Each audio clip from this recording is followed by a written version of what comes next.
وَاقْتُلُوهُمْ حَيْثُ ثَقِفْتُمُوهُمْ وَأَخْرِجُوهُمْ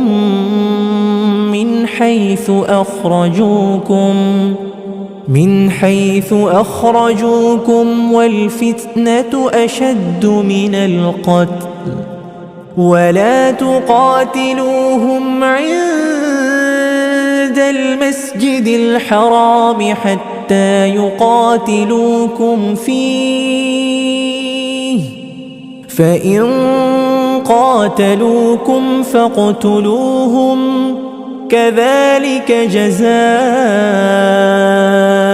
الْكَافِرِينَ فَإِنِ انتهوا فَإِنَّ اللَّهَ غَفُورٌ رَحِيمٌ وَقَاتِلُوهُمْ حَتَّى لَا تَكُونَ فِتْنَةٌ وَيَكُونَ الدِّينُ لِلَّهِ فَإِنِ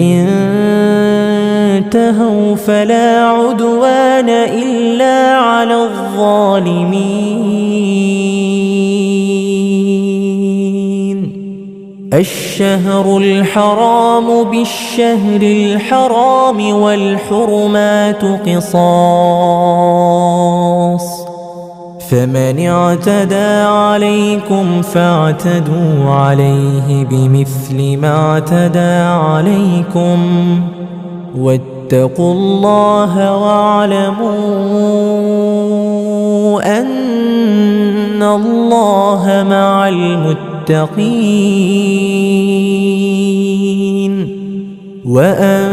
وأنفقوا في سبيل الله ولا تلقوا بأيديكم إلى التهلكة وأحسنوا إن الله يحب المحسنين وأتموا الحج والعمرة لله فإن أحصرتم فما استيسر من الهدي ولا تحلقوا رؤوسكم حتى يبلغ الهدي محله فمن كان منكم مريضا أو به أذى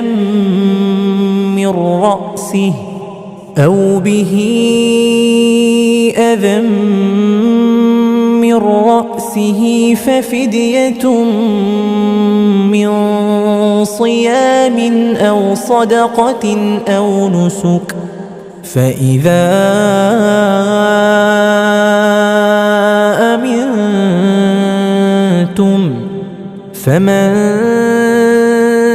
تمتع بالعمرة إلى الحج فما استيسر من الهدي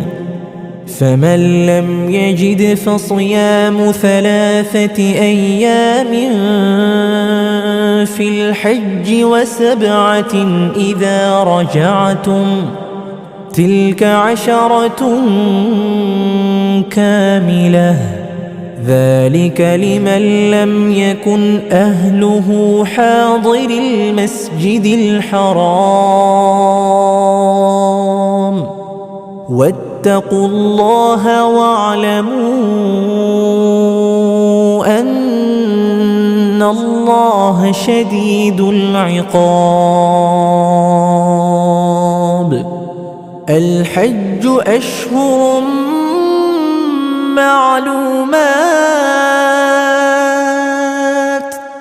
فمن فرض فيهن الحج فلا رفث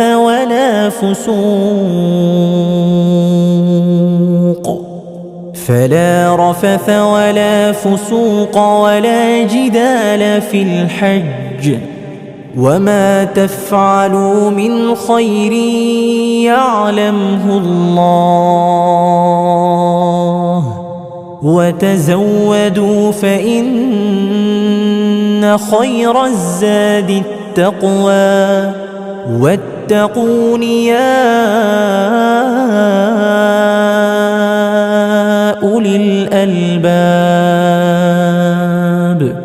ليس عليكم جناح أن تبتغوا فضلا من ربكم فإذا أفضتم من عرفات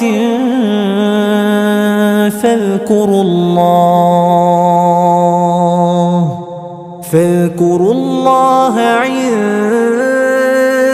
المشعر الحرام واذكروه كما هداكم وإن كنتم من قبله لمن الضالين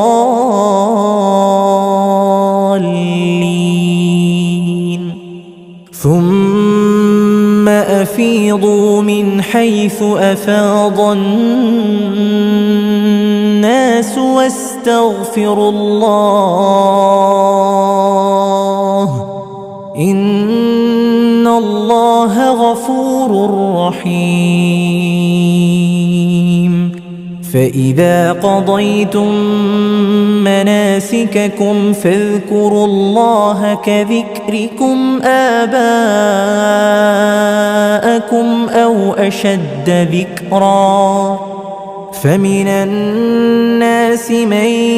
يقول ربنا آتنا في الدنيا وما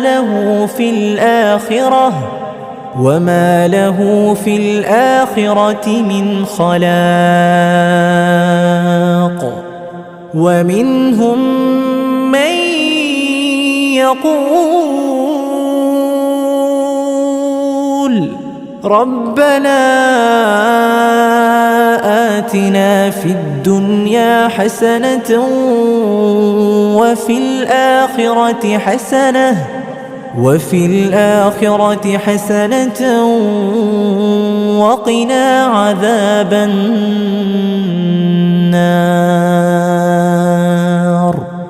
أولئك لهم نصيب مما كسبوا والله سريع الحساب